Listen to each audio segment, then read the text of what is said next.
আসসালামু আলাইকুম ওয়া রহমাতুল্লাহি ওয়া বারাকাতুহু। প্রিয় দর্শক, এই ভিডিওটি শুধুমাত্র শিক্ষামূলক উদ্দেশ্যে তৈরি করা হয়েছে। অনুগ্রহ করে সম্পূর্ণ ভিডিওটি মনোযোগ দিয়ে দেখুন এবং আমাদের channel Mohammad Hossain TV subscribe করতে ভুলবেন না। চলুন শুরু করি। আল্লাহর কাছে কিভাবে মাফ চাইব? আল্লাহর কাছে কিভাবে মাফ চাইব? আলহামদুলিল্লাহ, আল্লাহর কাছে মাফ চাওয়া মুসলমানের জন্য অত্যন্ত গুরুত্বপূর্ণ।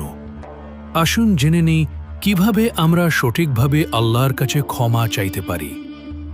প্রথমত, আমরা যা ভুল করেছি তা মন থেকে স্বীকার করতে হবে। বুঝতে হবে আমরা যা করেছি তা আল্লাহর বিধানের বিপরীতে হয়েছে।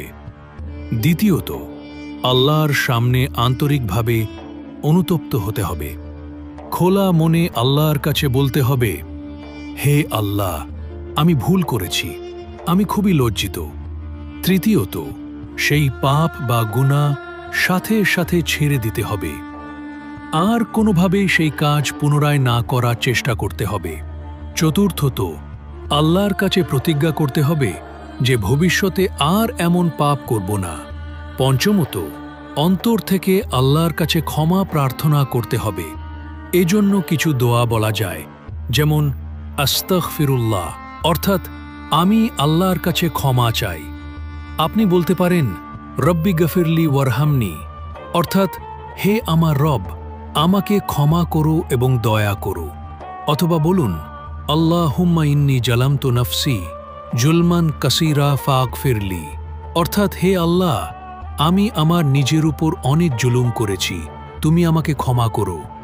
শেষে বেশি বেশি নেক আমল করতে হবে, যেমন সালাত পড়া, কোরআন তিলাওয়াত করা, দরুদ পড়া এবং দান সাদকা করা। মনে রাখবেন, আল্লাহ তাআলা অশেষ দয়ালু ও ক্ষমাশীল। যদি আমরা মন থেকে অনুতপ্ত হই, আল্লাহ অবশ্যই আমাদের ক্ষমা করবেন ইনশাআল্লাহ। আসুন সব সময় আল্লাহর কাছে ক্ষমা চাইতে থাকি এবং ভালো কাজের দিকে মনোযোগ দিই। আসসালামু আলাইকুম রহমতুল্লাহ বরকাতু।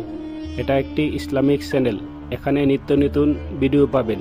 ইসলামিক ভিডিও পাওয়ার জন্য চ্যানেলটি সাবস্ক্রাইব করুন এবং পাশে থাকা বেল আইকনটি বাজিয়ে দিন।